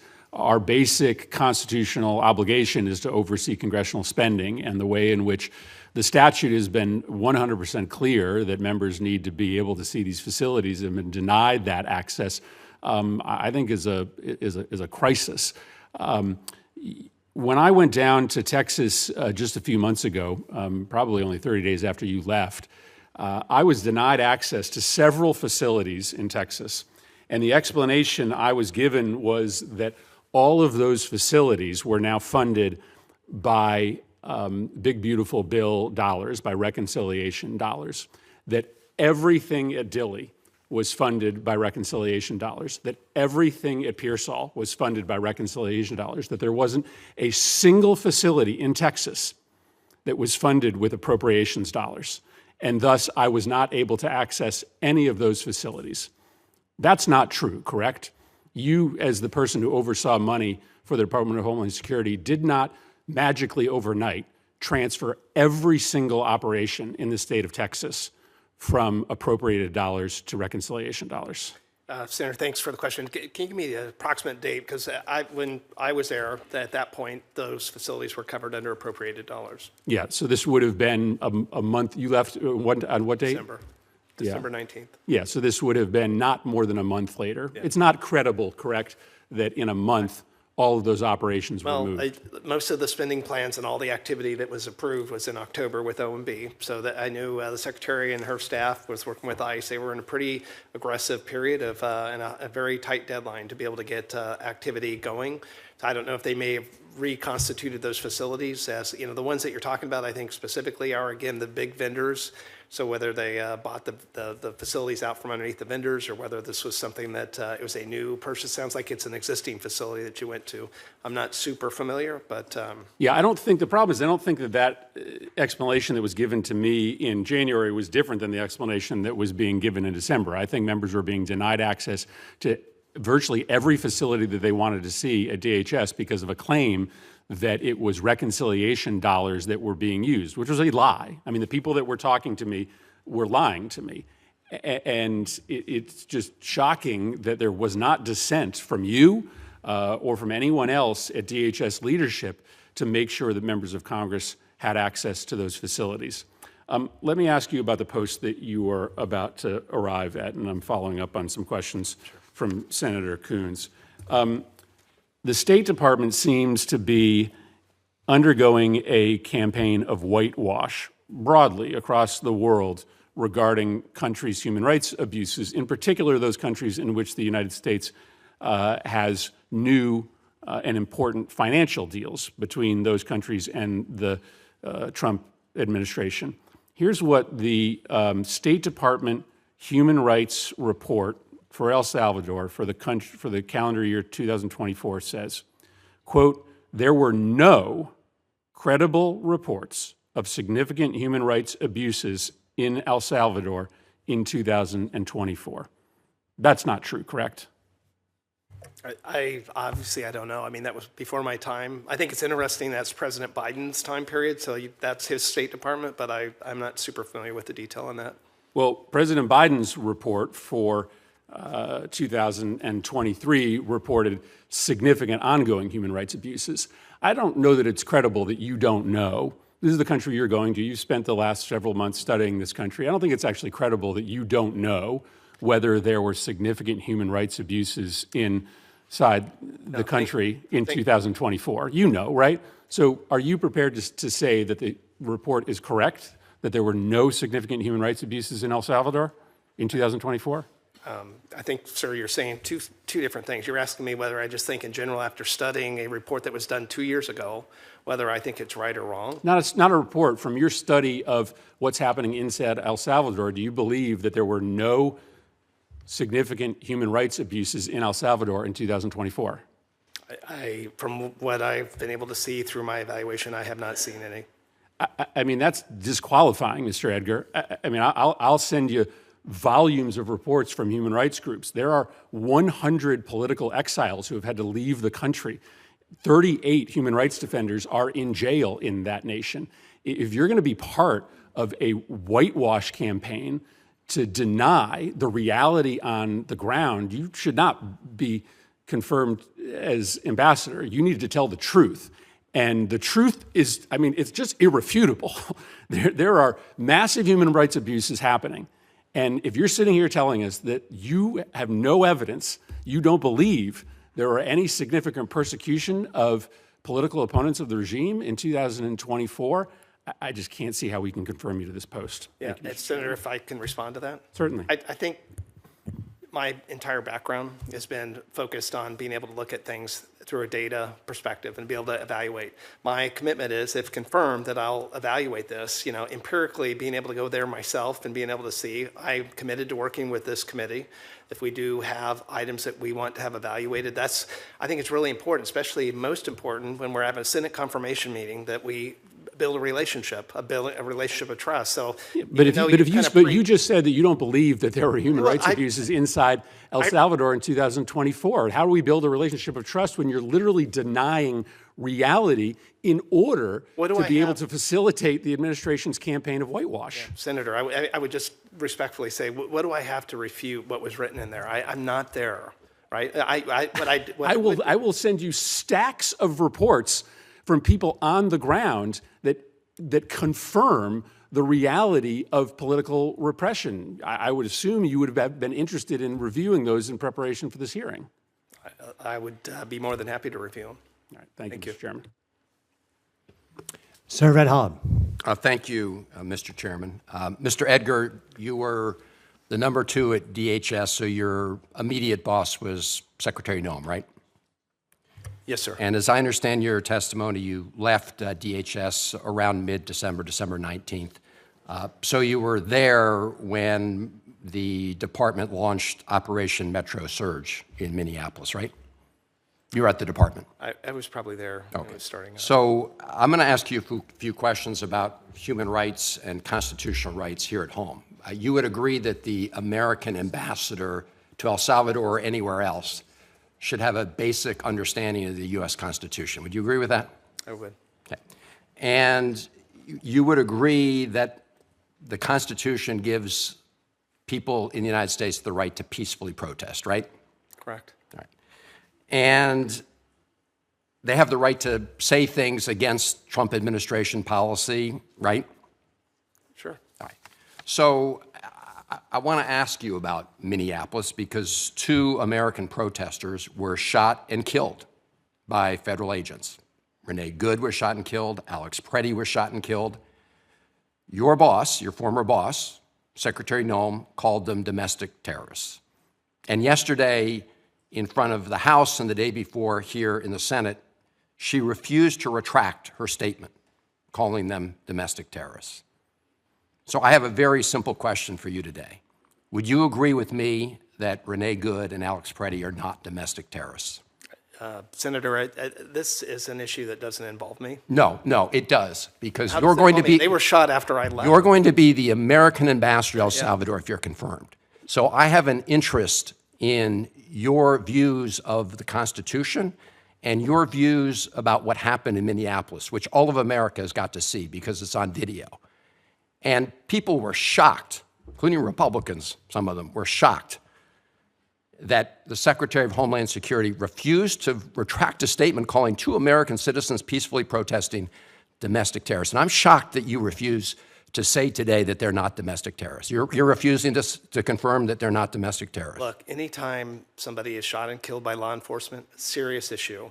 There should be a process to evaluate it, an investigation, and it not be predetermined. Yeah. So exactly, Mr. Edgar. It should not be predetermined. So that's why I asked you whether you would agree that you shouldn't just call them domestic terrorists. Let me move on. Okay. I found it astounding. I find it astounding that you can't say here at a public hearing to be ambassador of the United States to another country that these 2 American citizens that have been shot and killed by federal agents, that they weren't domestic terrorists. I find that astounding. Now, you've also told National Public Radio, I know you say you focused on the finances, but you also told National Public Radio that a Columbia University student and legal permanent resident of the United States was justifiably locked up because of his, quote, pro-Palestinian activity, unquote. A Reagan-appointed federal judge who reviewed that case and other cases of some of these student protesters said that the Trump administration had launched a, quote, full-throated assault on the First Amendment. So I have another simple question, Mr. Edgar. Do you agree that the First Amendment protects and extends free speech rights to people who are legal permanent residents of the United States of America? I think it does. Okay. So it was wrong for the Trump administration to lock up a student for exercising his First Amendment rights. Let me move on.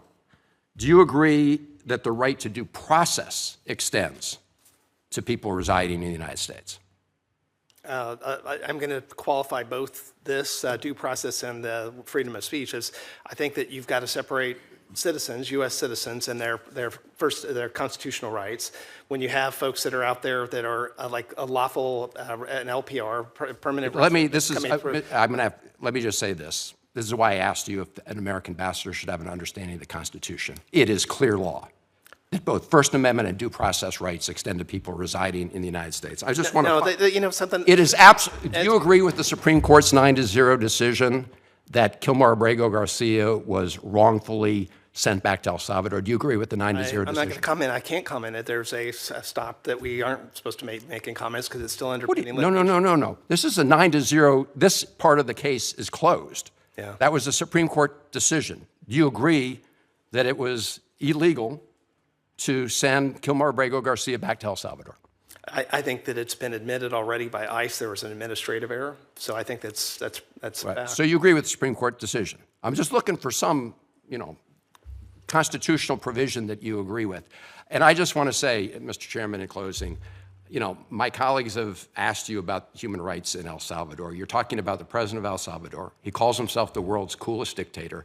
There are ample reports, and I would like unanimous consent to enter them into the record, Mr. Chairman. Without objection. About gross human rights violations in El Salvador, including in CICOT, where you sent Kilmar Abrego Garcia. And I also want to include the Cato Institute document entitled 50-plus Venezuelans imprisoned in El Salvador came to the United States legally, never violated immigration law. The Cato Institute is not some sort of lefty organization. They believe in freedom. And unfortunately, you've been a part of administration that's taking away Americans' rights to freedom here at home, due process rights, as well as First Amendment rights. And it is hard to trust you, therefore, that you'll stand up for important American principles as our American ambassador to El Salvador have confirmed. Thank you, Mr. Chairman. Senator Booker.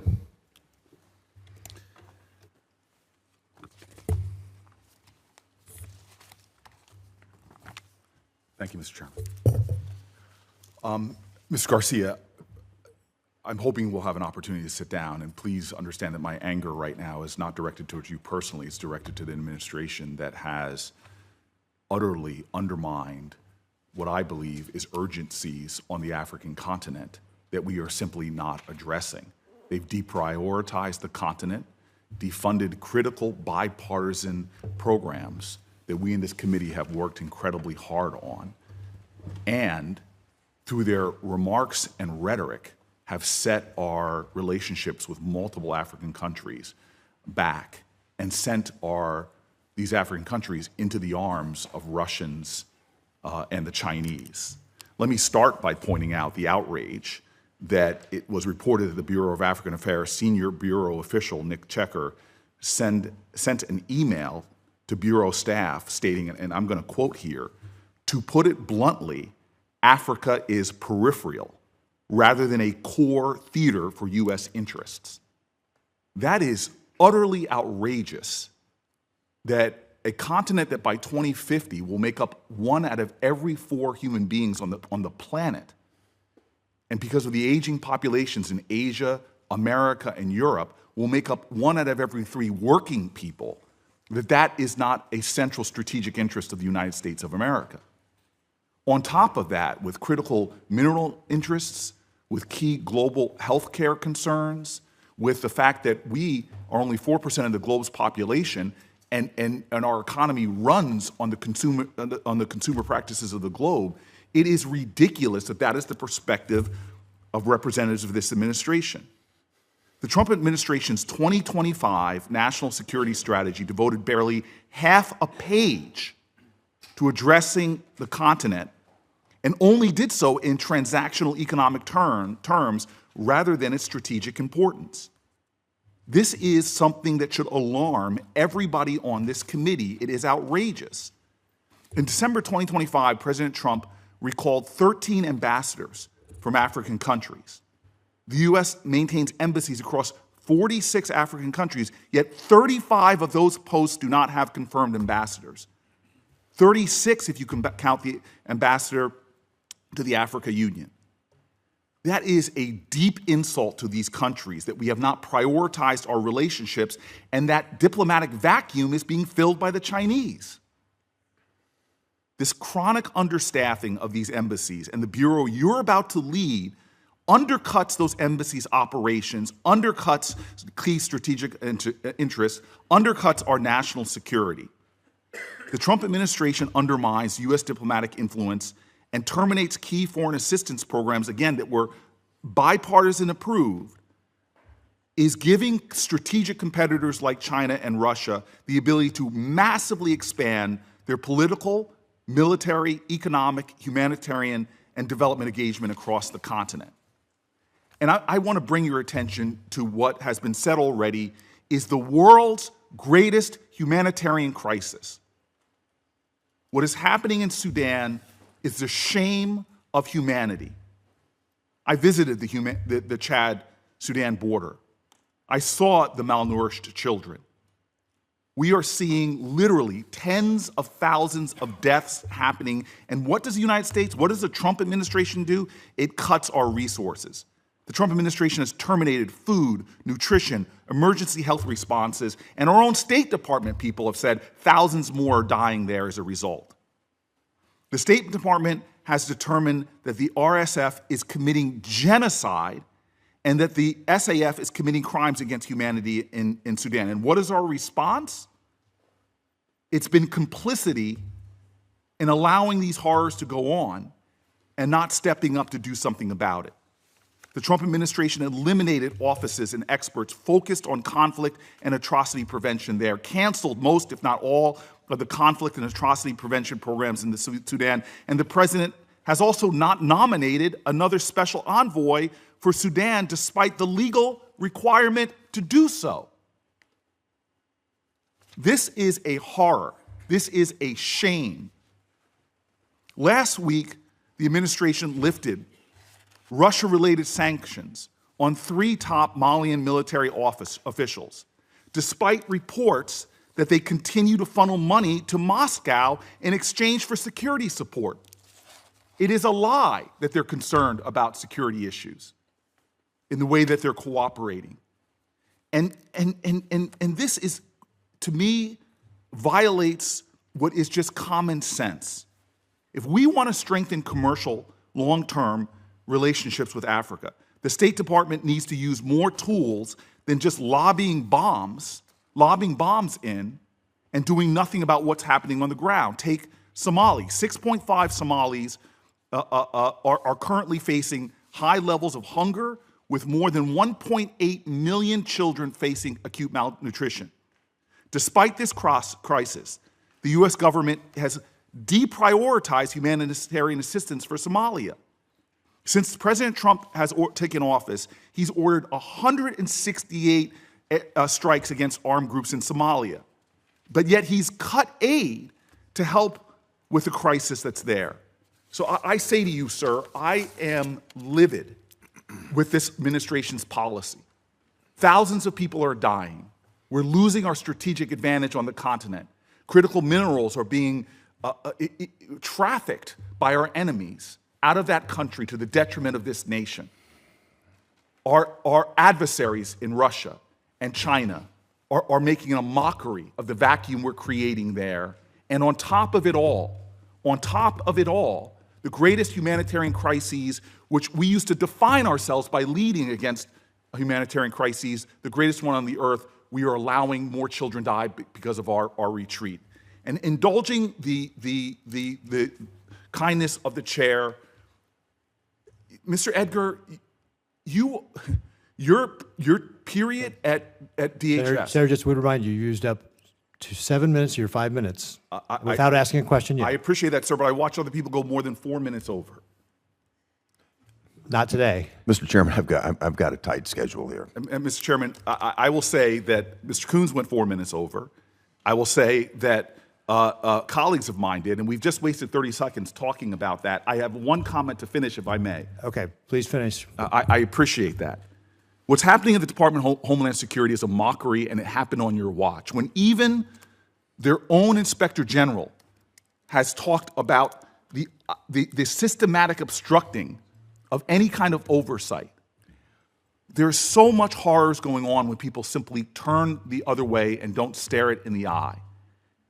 For you to say that there's no humanitarian violations going on in El Salvador, I think disqualifies you to be there. When our country sent human beings to a torture center that's well documented and you said nothing. That you can't even say when our own State Department has reported violations and that there are violations.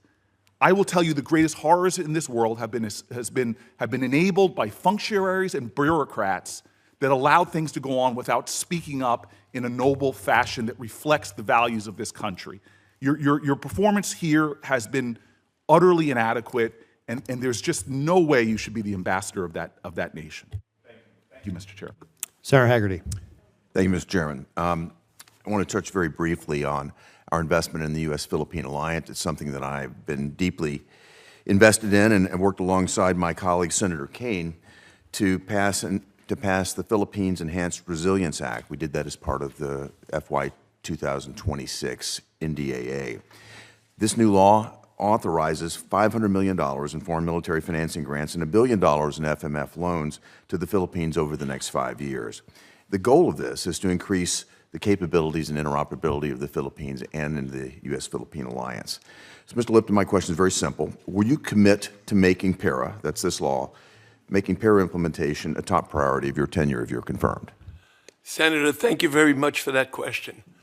I've studied the PARA law, and I've actually enjoyed learning about it. I think it's been amazing that, to my knowledge, that both you and Senator Kane came up with a bill that allotted $500 million potentially for the next few years and giving to the people of Philippines to spend, but spending with the United States government. My job, if in fact confirmed, it would actually be one of my pets, because I want to learn much more about military situations, and I would absolutely want to learn how to help negotiate and teach the Filipino military how to spend that money. I think you should plan on working with my staff to make sure that you're as effective as possible in doing that. I look forward to working with you, and I look forward to your confirmation. This is going to be a top priority, so thank you. Mr. Edgar, I'd like to turn with you, because I think you're going to make an excellent ambassador to El Salvador. If you think about the work that this administration has done to work with President Bukele to address illegal migration, to strengthen our national security cooperation with that country, I think about President Bukele's leadership. That's allowed El Salvador to dramatically reduce violent crime in that country, including the establishment of a maximum security facility that detains very high-risk criminal offenders. Our two governments have found a way to coordinate on the return of Salvadorian nationals that are involved in criminal activity, and we've done that in a way that's reinforced public safety right here in the United States. Mr. Edgar, you have extensive experience in migration and in Homeland Security. You've served not only as the Chief Financial Officer of DHS, but you now serve as the Deputy Secretary of the Department of Homeland Security. So I'd be very interested from your perspective to just talk with us about how important El Salvador's cooperation has been to implementing our own Homeland Security and how you're going to work to institutionalize and strengthen that relationship. Yeah, thank you, Senator. So El Salvador, big picture, kind of three objectives that we've had working with that country. Number one, national security. So all the counter-narcotics work that has been done has been a joint activity with El Salvador. You just read recently in the news, they busted a cocaine ship off the coast, about 350 miles off the coast. So not only within their Navy, not only within their Coast Guard, but within their police, we've been partnering with them and going through this process of going and interdicting drugs and being a part of that process. Outside of that, in the national security, Haiti has been a really big area of contention. And the thing that we learned with El Salvador is regional migration and regional stability is everything. And so, from the administration's perspective, we really strategically look at El Salvador as being a model that can be emulated when you're surrounded by Nicaragua, Honduras, and making sure that we are able to get countries and like-minded. You see what's going on with Costa Rica, the CCOT being a bad thing, and there's human rights. And, and I'll just say it and take advantage of the opportunity to speak to the other side of the aisle here. I'm a data-focused person. I will look at all the facts. I'm not here to prejudge and say there's nothing going on. But the second area, that's national security. The second area is migration. So within migration, one of the biggest areas we used to have a lot of problems as, President Trump came in and historically shut the border. And it has been one of the biggest accomplishments that we've been able to do at DHS. By doing that, it really kind of started to stop the flow and stemming that was coming up from El Salvador. But we still got really kind of two open items that we still deal with El Salvador on a daily basis. Number one, remigration, or sending folks back, making sure that El Salvador continues to take back its citizens when they come, need to be, after they're detained. The second is transit visas that are happening in their airport. There's a lot of activity goes on within their airport. People come in and then they apply to go from there into the United States. So those are the two main areas. I'd say the last thing that I would just like to hit on really quickly is the economy. So, we talked a little bit about China and what's going on with China there. 2019, El Salvador. Before Bukele came to power, there was a kind of an incursion of what was going on with China, and they've been able to get a national stadium, a library, water treatment plants. We need to make sure that America stays its leading trading partner. I'm not saying push them out completely, but right now we have a $2.2 billion trade surplus with El Salvador. We need to kind of continue, and the key to their economy, the key to kind of helping that take place is security. And so, the balance between the democracy of El Salvador and them getting the folks and getting to a safe environment provides investor security and confidence in how we'll invest. And if confirmed, one of my big roles will be to kind of help U.S. companies go and have a great opportunity within El Salvador. I think that last point's a critical one. Senator Kaine and I traveled through the Western Hemisphere on a very, very fruitful trip, and it was clear to us that the United States needs to be more present, our commercial interests need to be more present in the region, and China has certainly taken advantage of that void. We need to step up. Thank you very much. Thanks, Mr. Chairman. Senator Kaine. Thank you, Mr. Edgar. You said you're a data-focused person, but when Senator Coons asked you about whether you're concerned about the allegations of torture of these 250 Venezuelans at CCOT, you said you were not concerned.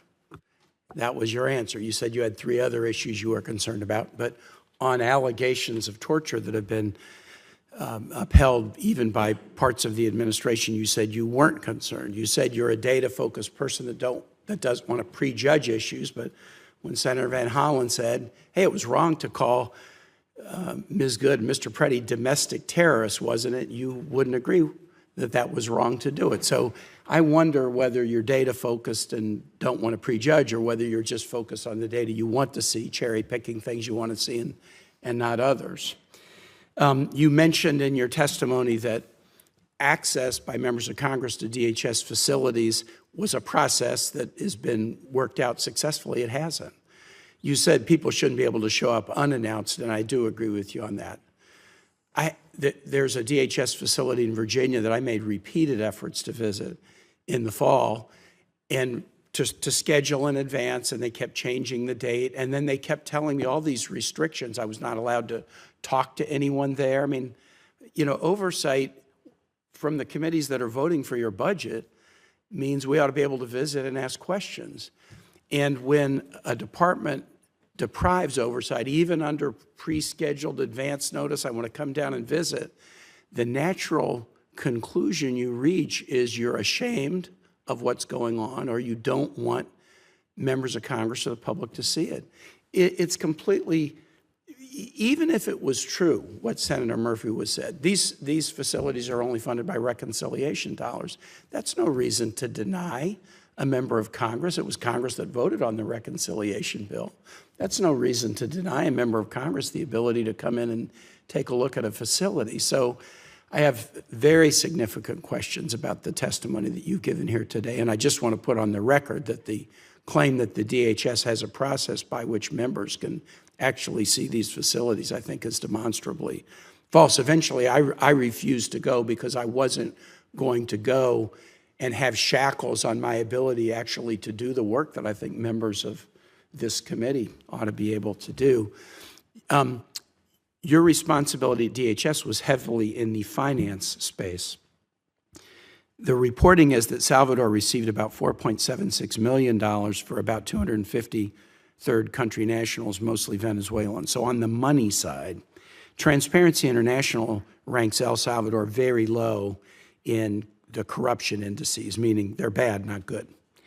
The World Report of Freedom House gives us El Salvador a 0 out of 4 for whether there are, quote, safeguards against official corruption. Did you monitor how the government of El Salvador spent the $4.76 million we gave them in exchange for them taking the 250 Venezuelan prisoners?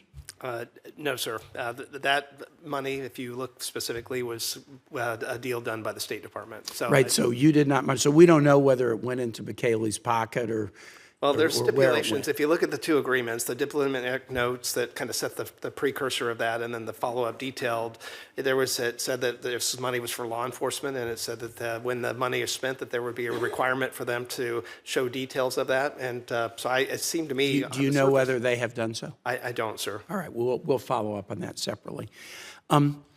There was an article last year in the Washington Post that I don't think has been refuted. And here's the title of the article, and I'd like to introduce it for the record, Mr. Chair. Washington Post dated October 19, 2025. Rubio promised to betray U.S. informants to get Trump's El Salvador prison deal. And the article that was widely reported in other media as well. Could I introduce that for the record, Mr. Chair?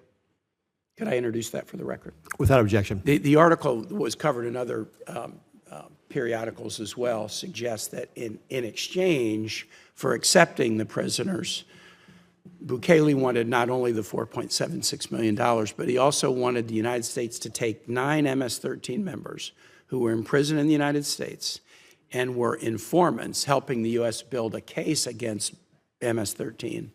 And President Bukele wanted those prisoners removed from the United States and then taken back to El Salvador. And there were objections within the Justice Department saying, this will undercut the case that we're building against MS-13. Were you aware of that aspect of the deal between the United States and El Salvador? Senator, I was not aware. I have no further questions. Thank you. The ranking member here would like to ask some of the other candidates who have not received questions yet some questions. He feels like you're being left out a little bit. So they're going, darn. No. So the ranking member is going to pick up some of the questioning, but he's promised me he's going to keep it relatively brief, right? I'll do my best. Thank you. Okay, Mr. thank Chairman. you. Just first, a piece of advice, having done this 15 years, for the folks who are going to go be ambassadors, but who are not previous State Department employees. You will have a DCM. Listen. This is not directed at you personally. It's just years of experience. The State Department and the whole process of diplomacy, if you've been successful in business or in policy or in sports or in other ways, there's rules of the road. And folks who are military veterans understand there's certain procedures and rules. Listen to your DCM. There was some really encouraging statements in here. I think it was from Mr. Novelli about just how impressed you've been with the State Department folks who've helped prepare you for this.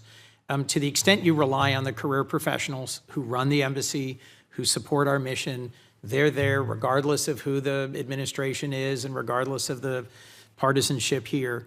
You're going to be well supported by really good people. I just encourage you to listen to them. Some political ambassadors of both parties have gotten into trouble when they don't listen to the DCM and to how you conduct the leadership of an embassy.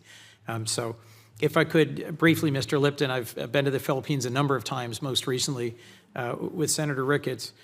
It is a very active region. We spent half a day flying over the South China Sea, and I agree with so much of the issues he raised. The Luzon corridor was a key priority of the previous administration and remains a key priority. What do you think is the single most important thing we can be doing as a nation to push back on malign Chinese influence in the region? Senator, thank you very much for that question. China is the bully in the room. My goal would be to confront unlawful Chinese expansion and aggressive behavior. I'll continue to support and compete with China. I will also work very closely with the Luzon Economic Corridor. My goal is to bring investments there and to use those investments as a way to combat China. Just 2 points of advice, then I'll move on. There is, as you noted in your remarks, your prepared remarks, a very large Filipino diaspora community in the United States. We are blessed by a very strong and deep relationship. Some of the current difficulties around immigration will be borne particularly heavily by the Filipino-American community. And a lot of your work as ambassador will be making sure that we are not mistakenly or inappropriately arresting or deporting people who are here legally, who are Filipino Americans.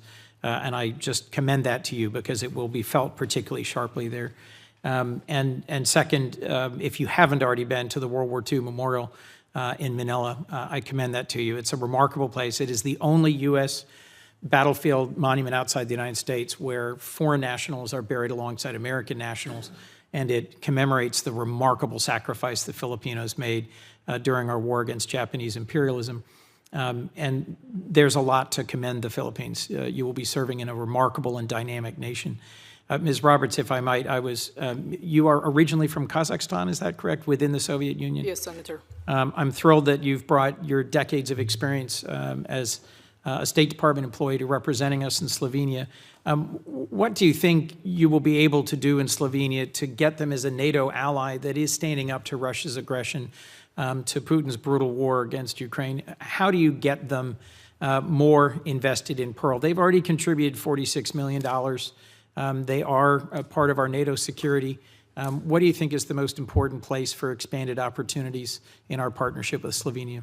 Thank you, Senator, for this question. Our most important opportunity is engagement. So Slovenia increased its defense spending to 2% earlier this year. They've also signaled their strong willingness to increase that number to 3% of GDP by 2030. Most prominently, Slovenia maintains troops in NATO's KFOR peacekeeping operations, also in the EU's Althea mission in Bosnia and Herzegovina. Slovenia also hosts U.S. armies and U.S. Air Forces units that are stationed in Italy for training on Slovenian training ranges and air bases.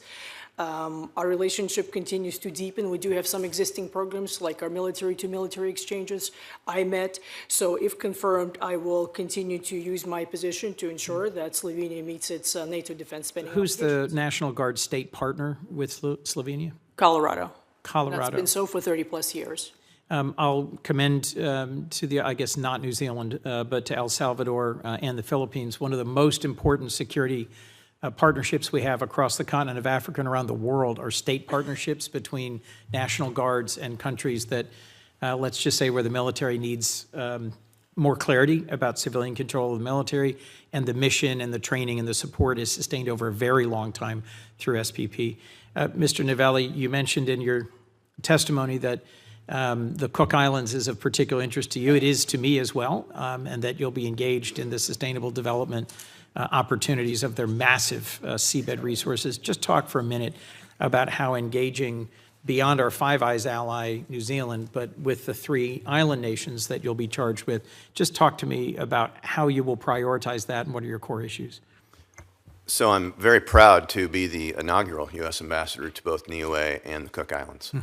In my briefings, one of the, let's say, biggest shocks I received is to find that most of the world's cobalt comes from the DRC in Africa. Yes. And that it's refined in China. Yes. And the fact that there is not supply chain management for that. Yep. And the fact that the Cooks have opened up their EEZ, expanding from their traditional industry base of tourism to exploitation of their minerals. I see that as an extreme opportunity for the U.S. to be able to play its part in. They have an astonishing amount of seabed resources, not just cobalt, but lots of critical minerals. I actually was at a bipartisan, bicameral dinner last night with administration officials about how we move ahead on critical minerals. It is one of the key challenges we face, and I think there's bipartisan support. There are real concerns about sustainable seabed mining and its potential impact on the environment, and I look forward to staying in touch with you about that. Thank you, Senator, for that statement. If I could address that. Please. I'm so impressed by the cultures in the Pacific Islands, and having spent quite a bit of time in the Pacific Islands, the oceans are sacred to Pacific Islanders. So the fact that the Cook Islands believes that they can exploit this in a responsible method, I think, is the proper lens to look at it with, as opposed to any lens that we might have. Thank you. Mr. Garcia, would you be willing to make some time to meet with me and with Senator Booker? Yes, Senator.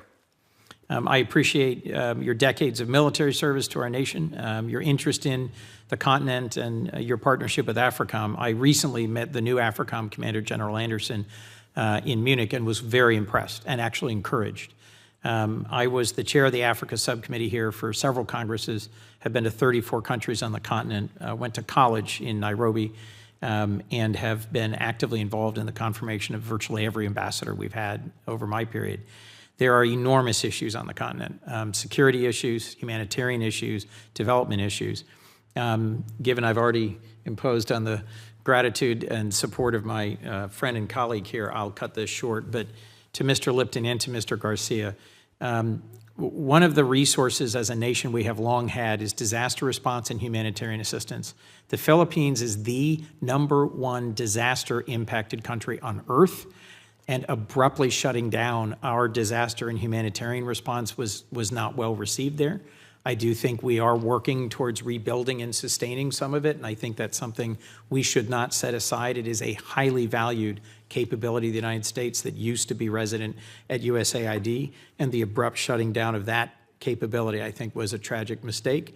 But I look forward to talking with you, Mr. Garcia, about how we meet and prioritize the crisis in Sudan, the ongoing issues in DRC, Rwanda, security in the Horn, security in the Sahel, and unlock the potential of the Lobito Corridor project that I've worked on now for several years. Thank you, Senator.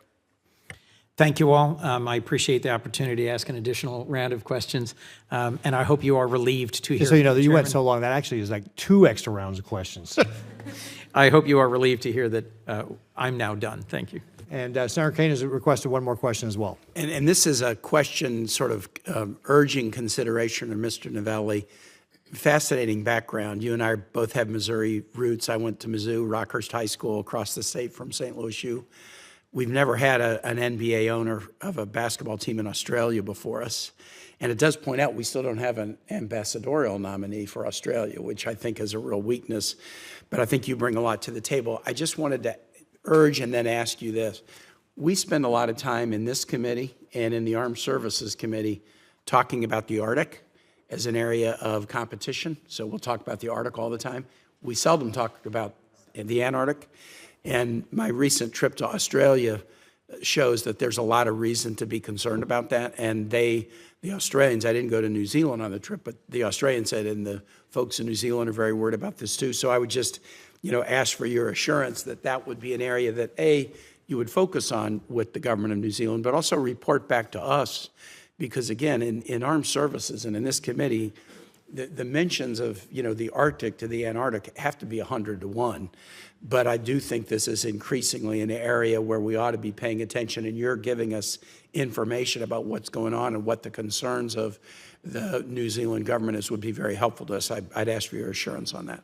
Absolutely, absolutely. Great, thank you. Thanks, Mr. Chair. Thank you, Senator. And thank you again to all of our nominees here today. We appreciate you providing us with the benefit of your testimony and your responses. Before closing, I'd like to ask unanimous consent to add any letters of support the committee has received to the record. Okay, without objection.